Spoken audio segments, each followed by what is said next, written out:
Sir Vinayagar சக்திங்கிறவே சிறப்பு தான். விநாயகர் சக்தி வந்து எப்படி வேணாலும் கொண்டாடலாம்.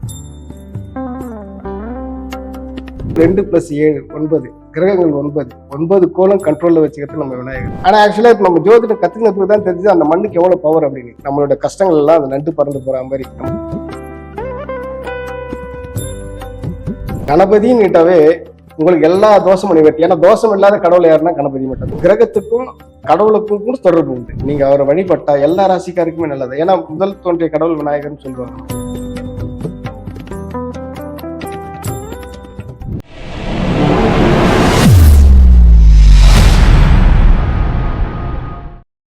யாரோ டிவைன் நேயர்களுக்கு வணக்கம். அதாவது விநாயகர் சதுர்த்தி அப்படிங்கிற ஒரு விஷயம் வந்து சிறப்பான ஒரு விஷயம். ஸோ அது தொடர்பாக நம்மக்கிட்ட நிறைய விஷயங்களை பகிர்ந்துக்கிறதுக்காக ஜோதிட ஆராய்ச்சியாளர் திரு ஆனந்த் அவர்கள் இருந்திருக்காங்க. சார் வணக்கம். வணக்கம் சார். எப்படி சார் இருக்கீங்க? நல்லா இருக்கேன் சார். நீங்க எப்படி இருக்கீங்க? ரொம்ப நல்லா இருக்கேன் சார்.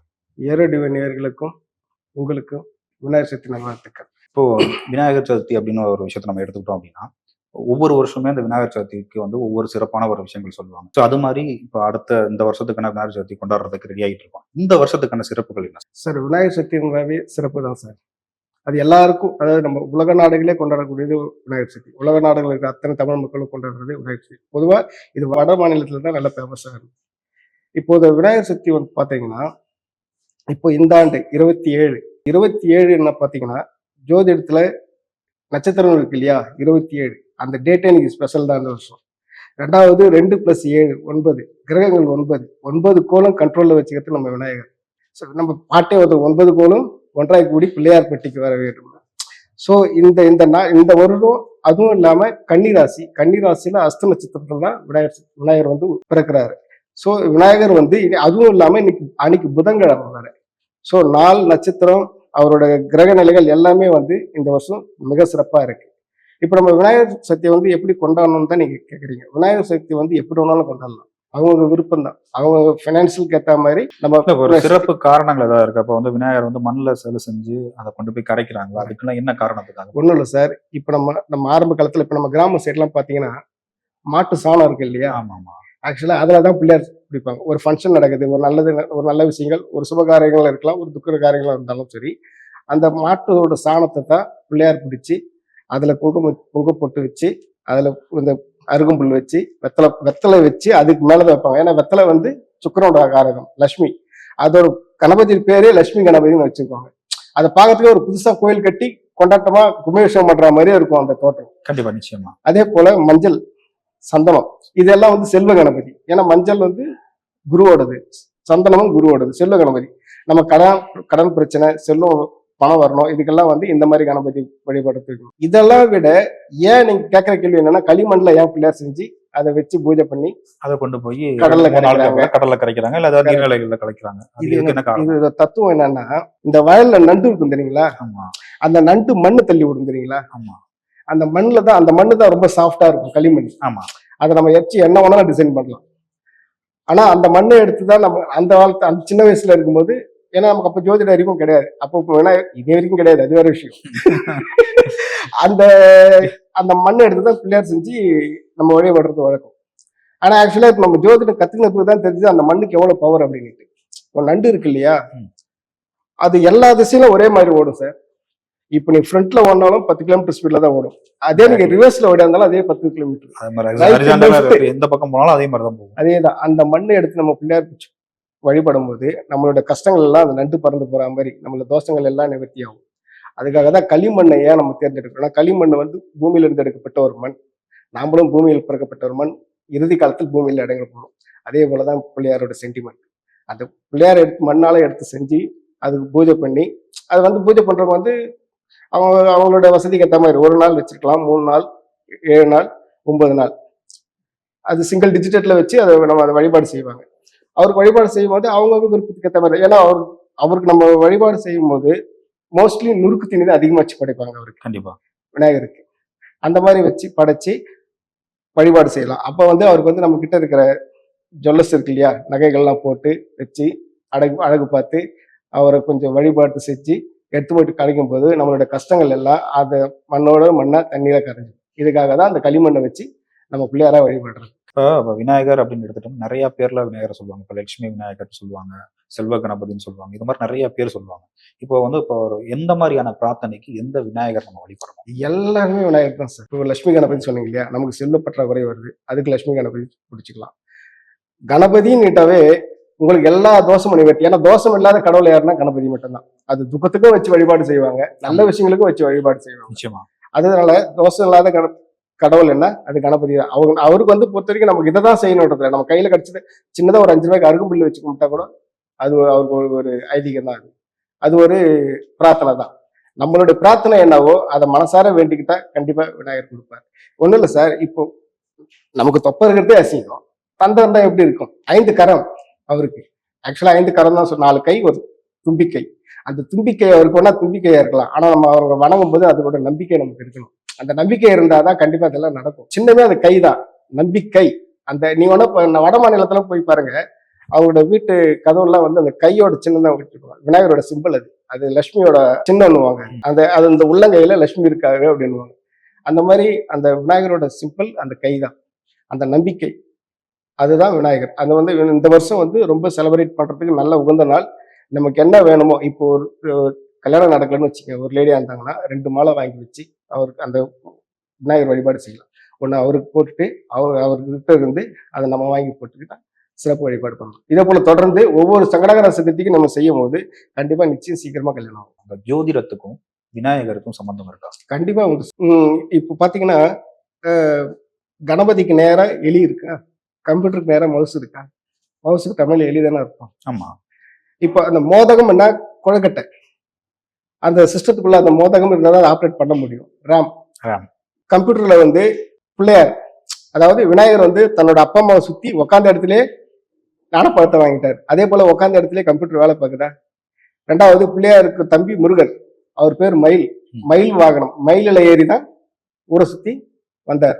ஸோ அவர் மயில் வந்து தான் இன்னைக்கு நம்ம உலகம் ஃபுல்லா உட்காந்துக்கிட்டு மெயில் அனுப்பிச்சுட்டு மெயில்ல மெசேஜ் போட்டுருக்கோம். விநாயகருக்கும் கம்ப்யூட்டருக்கும் நிறைய சம்பந்தம். விநாயகரை வச்சுதான் கம்ப்யூட்டர் டிசைன் பண்ணிருக்கான்றீங்க. அதுதான் சார் உண்மை.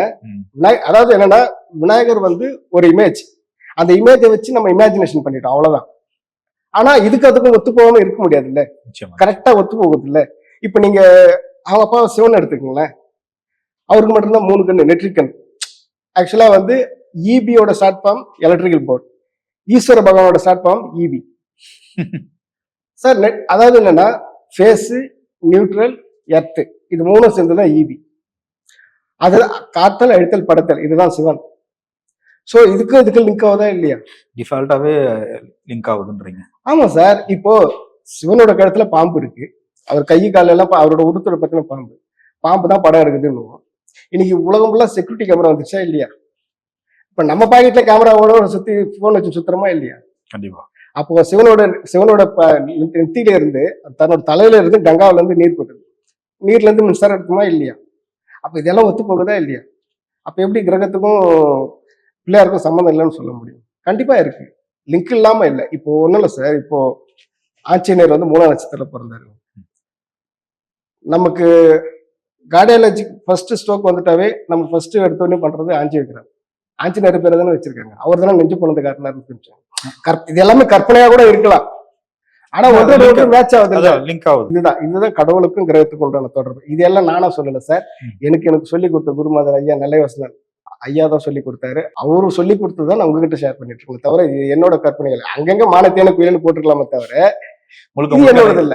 முழுக்க முழுக்க வசனம் சார். அதே மாதிரி இப்ப அந்த நிறைய விஷயங்கள் படைக்கிறாங்கல்ல, விநாயகருக்கு படைக்கிறாங்க, இந்த புல்கட்டை படைக்கிறாங்க, அந்த மோதகம் வைக்கிறாங்க, இதெல்லாம் என்ன காரணத்துக்கு? அதுதான் சார், இந்த என்ன விநாயகர் வந்து ஒரு குழந்தை, ஒரு வீட்டுல நம்ம ஒரு குழந்தை பிறந்துச்சுன்னு வச்சு, அந்த குழந்தைக்கு பிடிச்சமானது எல்லாத்தையும் எடுத்து போயிட்டு போட்டிருக்கோம். அவருக்கு புது ட்ரெஸ் உடுத்தி, நகை போட்டு, குழந்தைங்களுக்கு பிடிச்ச பொருள் எல்லாம் கொடுத்து, அது விளையாட்டு பொருள் வந்து சேர்த்துல, ஆனா திங்க் பண்ணங்களை கொடுத்து எல்லாம் பாக்குறோம் இல்லையா?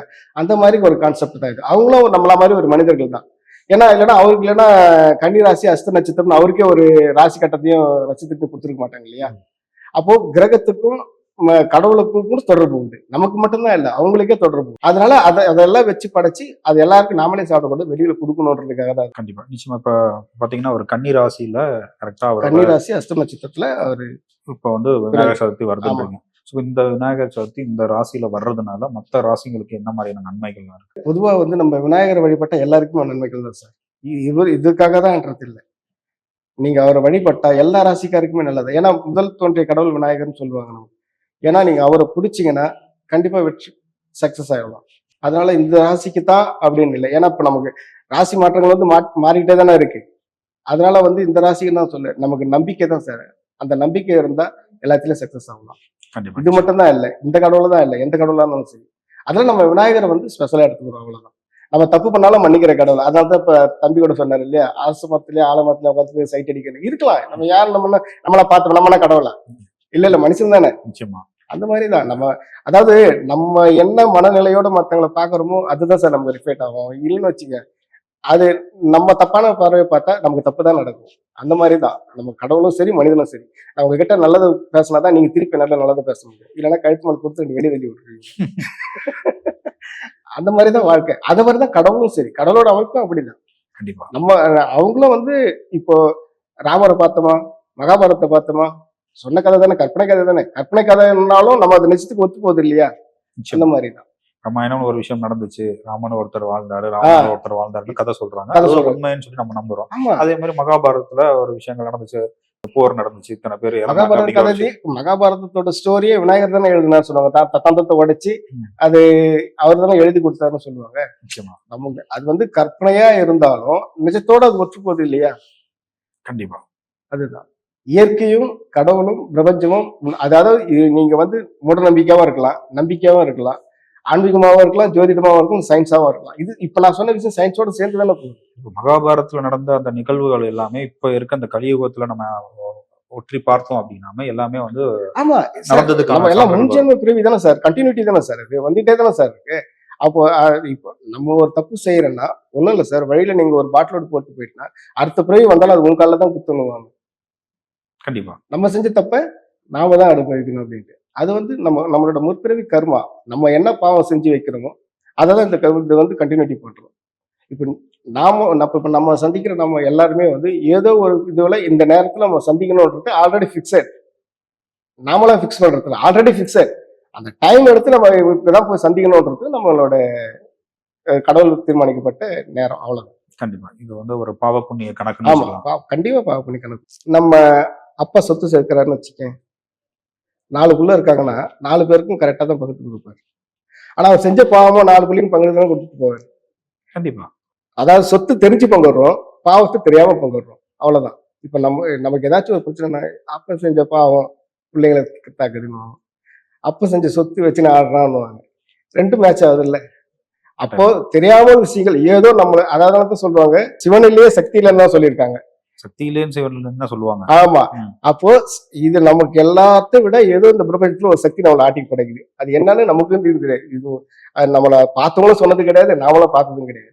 அப்ப ஏதோ ஒரு சக்தி இருக்கு. இப்ப வந்து கடவுளுக்கும் ஜோதிடத்துக்கும், அதாவது விநாயகருக்கும் ஜோதிடத்திற்கும் வந்து சம்பந்தம் இருக்கு அப்படிங்கிறது தான் உங்களோட கருத்து. ஆமா. பிரபஞ்சத்தை உருவாக்குறதே இந்த கிரகங்கள் தான். ஒண்ணு சார், இப்போ நம்ம 2 பேரும் பேசிட்டு இருக்கோம், கேமரா ஓட்டிட்டு இருக்கு. இந்த கேமரா வந்து சந்திரனும் சனியும் சேர்ந்துதான் கேமரா. இப்ப நான் அவர்கிட்ட போயிட்டு இல்லைங்க இதை கொஞ்சம் அட்ஜஸ்ட் பண்ணி, இப்ப நான் வந்து உட்காந்த இடத்துல 2 முறை எழுப்பினாரு. ஏன்னா அவருக்கு தான் தெரியும் அதனோட பொசிஷன் எப்படி இருக்குன்ட்டு. 360 வைக்கணுமா, எந்த 60 இருந்தாலும் அவருக்கு தான் முடிவு பண்ண, டிசைட் பண்ணணும். நம்ம போயிட்டு இல்ல எதிர்த்து வைக்கக்கூடாது, கேமரா எது வைக்கணும், லோ ஆங்கிள் டாப் ஆங்கிள், நான் ஐயோ மூடிங்க பேசியானுவாரு.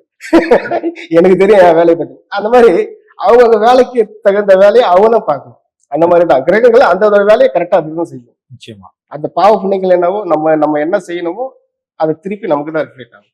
நம்ம கண்ணாடி பார்த்தா நம்ம மூஞ்சி தானே தெரியுது. இப்ப எல்லாருமே இங்க சொல்ற ஒரு விஷயம் என்னன்னு பாத்தீங்கன்னா, விநாயகர் வந்து ஒரு பிரம்மச்சாரி. அவர் கல்யாணம் பண்ணிக்கல, ஆத்தங்கரையில வந்து தனியா உட்கார்ந்துருக்காரு அப்படின்னு. அதே இது பாத்தீங்கன்னா வட மாநிலத்துல எடுத்துக்கிட்டோம்னா அவருக்கு வந்து 2 மனைவிகள் இருக்கிற மாதிரியான ஒரு விஷயத்த கதையா சொல்றாங்க. எது உண்மை? இது வந்து எது உண்மை எது பொய்ன்றதை ஆராய்ச்சி பண்ற அளவுக்கு நமக்கு அறிவு இல்லை. நமக்கு என்ன தோற்றமோ அதுதான். இப்போ முருகருக்கு 2 பொண்டாட்டி சார், பெருமாளுக்கு 2 பொண்டாட்டி. இப்ப முருகரே எடுத்துக்கோங்க, முருகருக்கு இங்க 2 பொண்டாட்டி நம்ம சொல்றோம். இதோ வெளியில நம்ம பார்த்தோம்னா அவர் பிரம்மச்சாரின்னு சொல்லி சொல்றாங்க. விநாயகர் இங்க பிரம்மச்சாரின்றோம், அவருக்கு அங்க 2 பொண்டாட்டின்றாங்க. அது என்ன கான்செப்ட்னு புரியல. இல்ல, பொண்டாட்டி இல்லாத இருந்தாவே அது நல்ல கான்செப்ட். நல்ல கான்செப்ட். பொண்டாட்டி இருந்துட்டாவே அது பெரும் தொல்லை கான்செப்ட். இப்போ உதாரணத்துக்கு ஏன் அந்த 2 பொண்டாட்டின்னு சொல்றேன்னா, இப்போ முருகருக்கு வள்ளி தெய்வான 2 பொண்டாட்டி. இது ஏன் அவர் சொல்றாருன்னா, அந்த 2 பொண்டாட்டி கட்டி வாழணுன்றதுக்கு இல்ல, இன்பமும் துன்பமும் நீதான், நீ உன் கையில தாண்டா இருக்கு, பக்கத்திலே இருக்குன்றாங்க. பக்கத்திலே இருக்கு, எது இன்பமோ எது துன்பமோ நீதான் எடுத்துக்கணும் அப்படின்ற ஒரு கான்செப்டுக்கு தான் அது சொன்னது தவிர, கல்யாணம் வந்து 2 கல்யாணம்ன்றதுல இப்போ வந்து அது சாதாரணமா ஆயிப்போச்சு. 2 கல்யாணம். இப்போ லேட்டஸ்டா பாத்தீங்கன்னா ஒரு பொண்ணு 4 கல்யாணம், 5 கல்யாணம், 9 கல்யாணம்லாம் பண்ணுது. அதெல்லாம் வந்து கணக்குல சேர்த்துக்க முடியுமா?